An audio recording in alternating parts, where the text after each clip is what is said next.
Hello and welcome to the EPRI Current. I'm your host, Samantha Gillman, and today we'll be talking about a topic that is not unfamiliar to the EPRI Current, and that is resilience.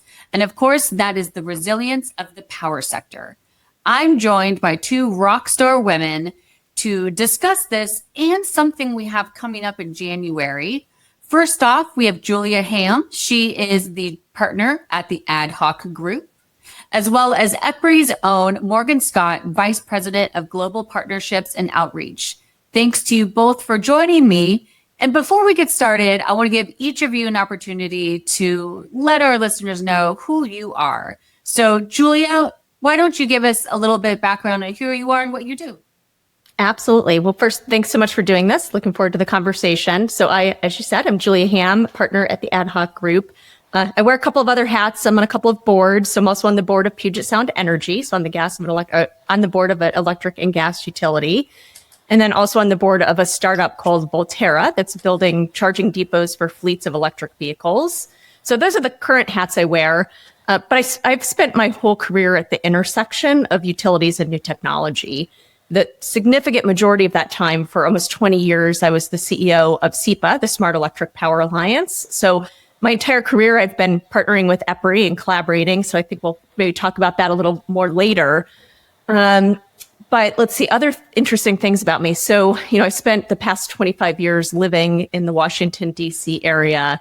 And 3 years ago, my husband and I decided to relocate our family to Southwest Florida. So I now have a very personal perspective on resilience that I did not have before, living literally, in the center of hurricane world. And actually, we moved to Southwest Florida 1 month before Hurricane Ian in 2022. So we got a very big welcome from a pretty significant hurricane that impacted our area. But it didn't scare us away. But it is very interesting to now have that personal experience, in terms of what, extreme weather and the impact that it has. And it puts a whole new lens on things for me. At least now you don't have to deal with the snow. That's right. I did escape that, although there hasn't been a whole lot of snow in the DC area for the past 25 years either. That's true. Morgan, what about you? Well, I can confirm about the snow in DC. There hasn't been a lot because that is where I am based out of. And I will also note that I moved into this role that you introduced me as in January. And for the purpose of this conversation, I think it's important to note that previously, for 3 years, I had been the director of Climate READi. That was EPRI's Resilience and Adaptation Initiative, which I know is something we've talked about a few times here on the podcast, and no doubt will be a part of this conversation here as well. It's a primary kind of piece of how we approach resilience and think about extreme weather. And so I've been here at the Institute for 10 years, but like Julia, who has sort of a personal connection to resilience, previous to being at EPRI, I was at Con Edison of New York in a couple of different roles, the last of which was as their sustainability manager. And I was there during Superstorm Sandy. So I have kind of lived the experience of what moving through one of those major events at a utility looks and feels like. I've slept in a conference room and spent, 2 weeks not leaving the office. And so, it has a personal tie for me as well as I think about this really important topic that is going to continue to be of importance for this industry as we move forward. Excellent. I think both of your backgrounds are really going to lend themselves to this conversation, and I'm so glad we were able to get both of you on.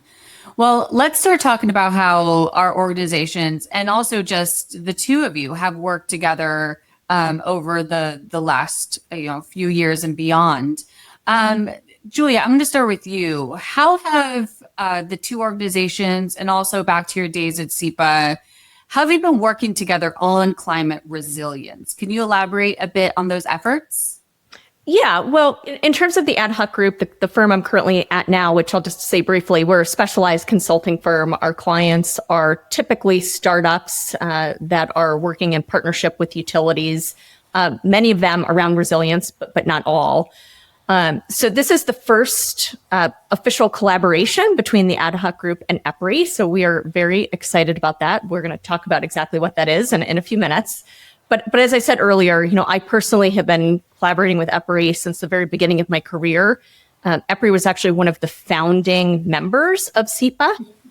So it was been involved in SEPA from day one. So constant ongoing engagement on a variety of things, although the resilience piece of that collaboration is certainly much more recent. SEPA as an organization started out focused on utilities and solar, and then it expanded to utilities and all renewables, and then it was all things, anything related to decarbonization. And then resilience really, I left SEPA at the end of 2022. And resilience really didn't become a part of our work. And actually, this is another important part of my personal story. Didn't really become part of our work until Hurricane Maria happened in 2017. And so after Hurricane Maria hit Puerto Rico very, very hard, the PREPA, the utility in Puerto Rico, their board formed a transformation advisory council that had 12 members. Almost everybody except me was a current or retired utility executive. And so I, as part of that council, spent 2 years helping Puerto Rico rebuild its power grid and sort of thinking about how to build it back better. So that experience in Puerto Rico really was SEPA's first foray meaningfully into the resilience space. And since I've transitioned to the ad hoc group, as I mentioned earlier, that is a very important part of our work. But as a consulting firm, we just haven't had a lot of opportunity prior to now to engage with EPRI. So we're very excited about this new partnership that we're forging. Morgan, anything to add to that before we get into the main event? Yeah, I think I would add, and I'm not going to spoil what the collaboration is, but I think that this is really representative of what we tried to do through Climate Ready throughout the 3 years that we were up and running as an initiative. We were very focused on bringing the right voices to the table and having broad perspective represented in the development of the framework, which was the ultimate outcome of the Climate Ready initiative, this framework to assess physical climate risk across the power system. So we set up a Climate Ready affinity group. We had over 100 stakeholder organizations that formally signed on and participated, either by providing written comments to different deliverable documents, co-developing documents with us. So it really was a massively collaborative effort at its heart. And I'm really excited that with the framework published earlier this year and Climate Ready transitioning from an initiative into a longer research program here at EPRI, that spirit of collaboration is still very much alive. And this is a great example of that. Yeah, and I'll mention also when the first time I think I met Morgan actually was in DC. I don't think it was the official launch event, but maybe at a media event shortly after the launch. But I was at that event in DC and met Morgan there and got to learn about the initiative pretty much from day one. Well, to the main topic of today's conversation, next January, the ad hoc group and Latitude Media are hosting the Power Resilience Forum in Houston in collaboration with EPRI. So, Julia, what was the impetus for this event? Yeah, so, a big part of my history, my career at SEPA was events, right? So I founded RE+, which is the largest energy conference and trade show in the country. It attracts 40,000 people from around the world every year. So it's sort of in my DNA to sort of see where there are gaps in the market, where an event or some sort of convening will bring value to the industry. And so, the ad hoc group is not an events company. I did see this gap in the market. And what I was witnessing was I was seeing a lot of events in the industry that were focused on adaptation, but they were not sector specific. They were cutting across all sectors. And then in the power sector, we have a lot of great events, but they're either super broad, like Distributech or RE+, or we name lots of them, where resilience is a part of the conversation, but it's just one small piece of the pie. And then in the other end of the spectrum, a lot of events that are very narrowly focused. So for example, we've seen a lot of wildfire specific events popping up over the past 18 months. But I saw this gap in the middle where there was nothing specific to the power sector that was focused on how we need to change how we plan and operate the grid based on increasing frequency, severity, et cetera, of extreme weather and wildfire. And so, I really felt the need to fill that gap. I felt like it was important to have a place for senior leaders across the industry to be having conversations about how we need to change how we're both planning and operating the grid. So Morgan, EPRI has been an industry leader in climate resilience, as you know, and just mentioned with EPRI's Climate Ready. Why does an event like this make sense now? Julia says it so well. It's that this was a gap. This was really necessary. I think, especially to when we were looking to launch the Climate Ready framework, and we wanted a place to launch it that was going to be like the right spot. A lot of people convening, that we could really, have a meaningful conversation about the framework and honestly celebrate, like, hey, it's here, and have all the right people there. And it was kind of hard to find that spot. We had an amazing event at the Adapt Unbound conference, but boy, did I wish this PRF, this Power Resilience Forum, had been there for that, because it is ideal. It's that convening of the right people in the room to have this specific conversation that, to the point, isn't overly specific, but still focused on this resilience topic for the utility industry. And the other thing I'll say here, when I say the right people in the room, one of the things that we look to achieve through Climate Ready was bridging the gap between the climate science community and the power system engineers. And we have always said that these are two different groups that need to be able to better speak to each other. And they don't necessarily have to become each other, right? Climate science folks don't need to become electrical engineers, and our power system folks sure as heck don't need to become climate scientists. But they need to speak the same language, and they need to be able to talk and ask the right questions, because now they are so intimately intertwined when we think about future planning for the power system. And so for me, we worked very hard over 3 years to create this network, understand the common vernacular and language that can be used, and bring them together. And the Power Resilience Forum for me is the continuation of that network and the ability to keep that group coming together, speaking together, and really moving change together. Yeah, and I'll build on that. Adding to Morgan's point about both the utility operators and the climate scientists. Those are key audiences, but we're also making sure to bring in the regulators, the consumer advocates, the insurance industry, the technology companies that are now working in partnership with utilities and bringing new technology solutions to the resilience space, the investors who are actually putting money into this space. So it really is intended to be a big tent in getting all of the right stakeholders in the same place to have these conversations at a senior level, right? This really is designed as a senior level decision maker event, where we're not just, yes, we're talking about lessons learned and what works, and where we can replicate what's worked at others, but it's also about bringing people together to help shape the future of what this industry looks like. As one of the people at EPRI who was helping search for that event for launching the framework, I can attest that there was a gap. All the events, it was either like, well, this is close, but we're not really talking about that industry too. And so I'm glad that we have come together to start this new event in January. And with that, Julia, we know that extreme weather events are becoming more frequent. It's one of the reasons why we're putting together this event. What do you see as some of the more urgent challenges utilities are facing that will be addressed at the event?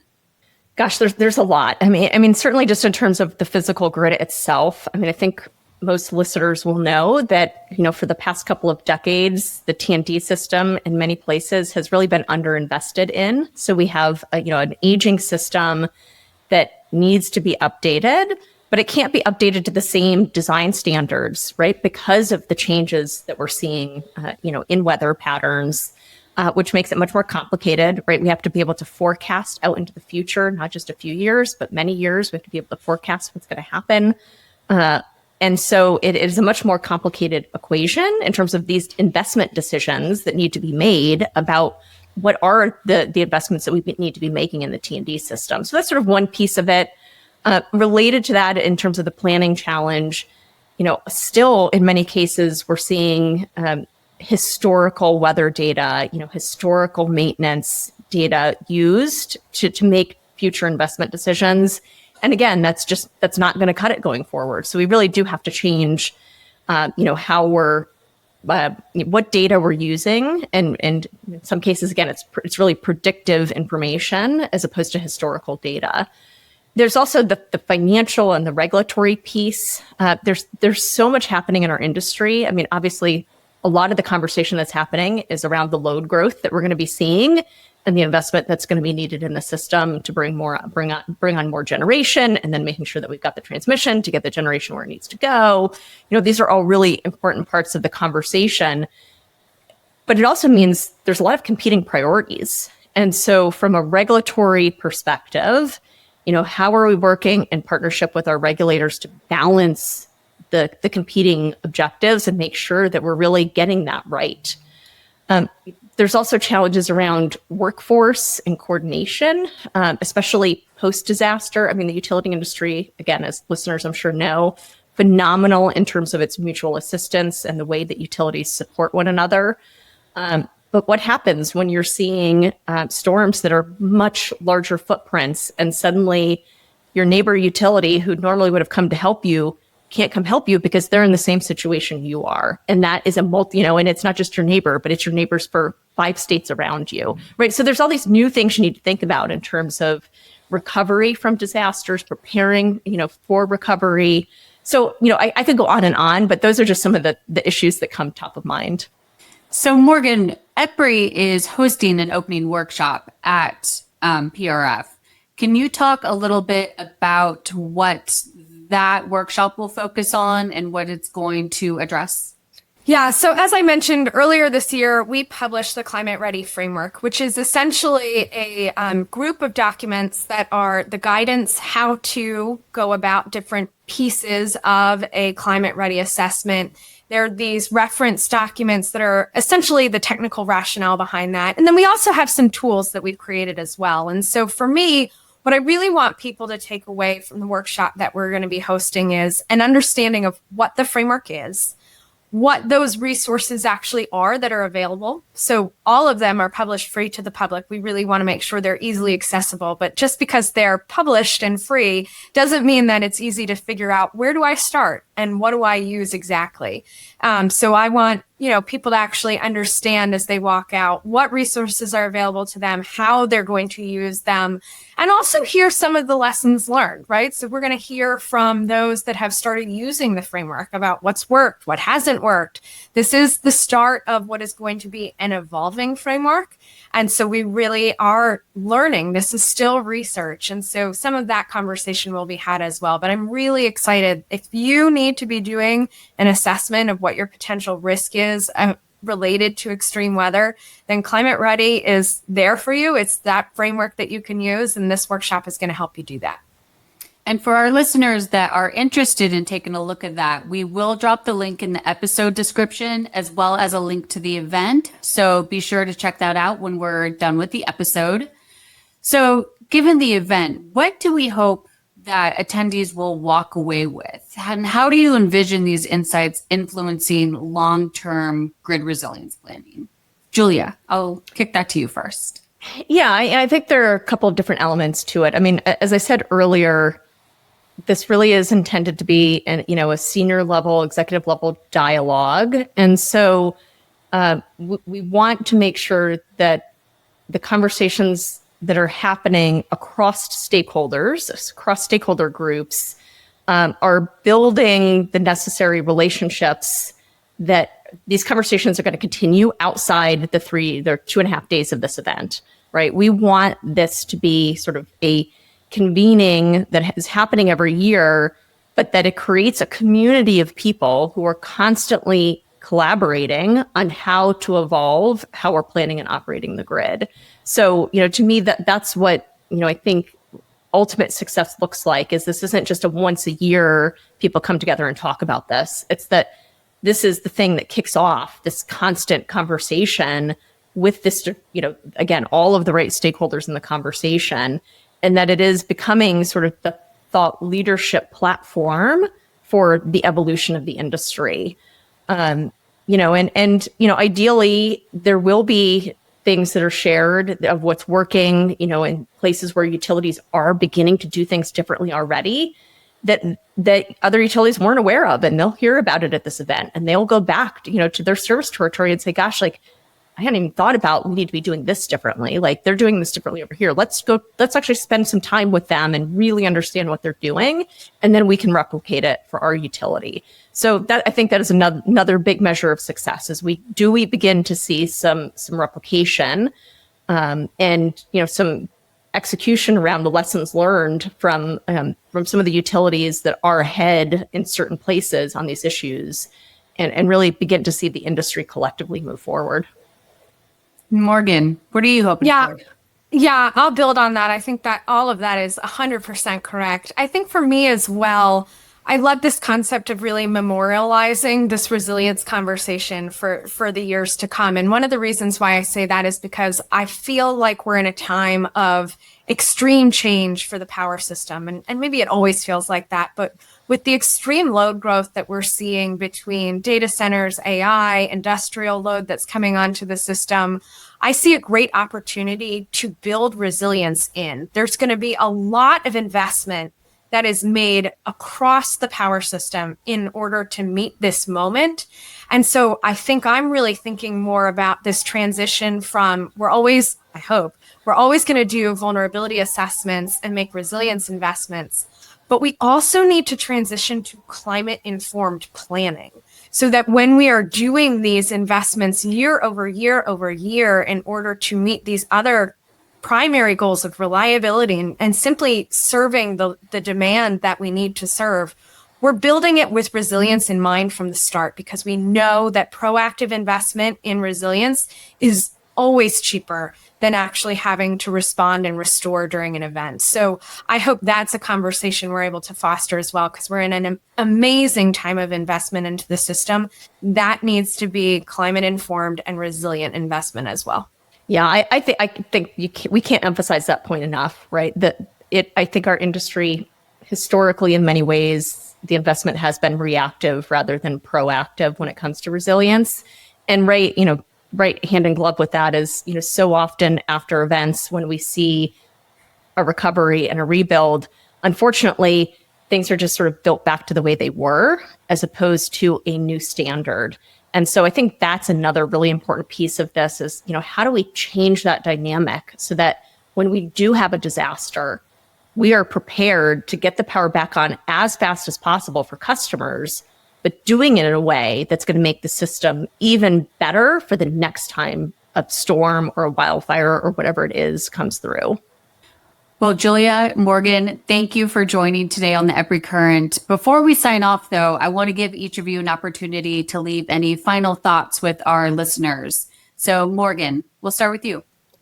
Yeah, I think it's get ready with an eye in the spirit of climate ready, because the Power Resilience Forum is coming. I hope we see a lot of folks that are listening into this podcast there. It's going to be a wonderful event. We're really excited about it. And it's just been so wonderful to work with Julia, her team. I think it's going to be a really great inaugural event, and to the point, one that we're going to keep going for years to come, because it's such an important and meaningful topic for this industry. Yeah, thanks, Morgan. Yeah, and just to get sort of very tactical for listeners, so we closed our early, registration early bird rates already in October, but we do have a second early bird deadline. That's December 15th. So if folks are looking to get something lower than the full price ticket, please go ahead and register before the December 15th cutoff. And I encourage everybody to take a look at the agenda on the website. The quality of the speakers that we have is incredible. And we also have an amazing slate of sponsors. One of the data points that I'm sharing with folks is, again, as listeners will know, it is very common for a utility to sponsor a conference when it's in their service territory. It is much more uncommon for utilities to sponsor an event that is not in their service territory. So look at the list of sponsors and see all the utilities on there. It really says something about how important this issue is to our industry. So between the sponsors and the speakers that we have confirmed, just super excited about the conversation and the impact that this event will have on the industry in many positive ways. Wonderful. And a reminder to our listeners, we will drop those links in the episode description, so take a look. And with that, I'm your host, Samantha Gillman, and we'll talk to you next time. If you liked today's show, we invite you to subscribe to our podcast and feel free to share with your colleagues and friends. For more information about EPRI, please visit our website at www.epri.com. And don't forget to follow us on LinkedIn and X at EPRI News. Together, we're shaping the future of energy.